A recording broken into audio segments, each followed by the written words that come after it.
আসসালামু আলাইকুম। কস্ট এবং প্রাইস এই দুটোর মধ্যে পার্থক্য কোথায়? দুটো দ্বারাই কোনো একটা ব্যয়কে নির্দেশ করা হয়, কিন্তু দুটোর মধ্যে পার্থক্য কোথায়? কস্ট কস্ট ব্যবহৃত হয় উৎপাদনকারীর জন্য কিংবা বিক্রেতার জন্য।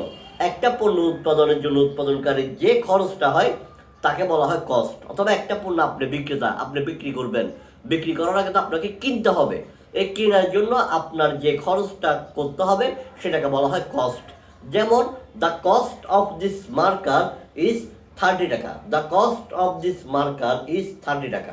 অর্থাৎ এটার উৎপাদন মূল্য কিংবা এটাকে বিক্রি করার জন্য যে ক্রয় করলাম তার মূল্য 30 টাকা। প্রাইস প্রাইস ব্যবহৃত হয় ক্রেতার জন্য, ভোক্তার জন্য, কাস্টমার কিংবা কনজিউমারের জন্য। যেমন the price of this marker is 35 টাকা। এই 35 টাকাটা হচ্ছে প্রাইস, যেটা কাস্টমার কিংবা কনজিউমারের জন্য। ধন্যবাদ।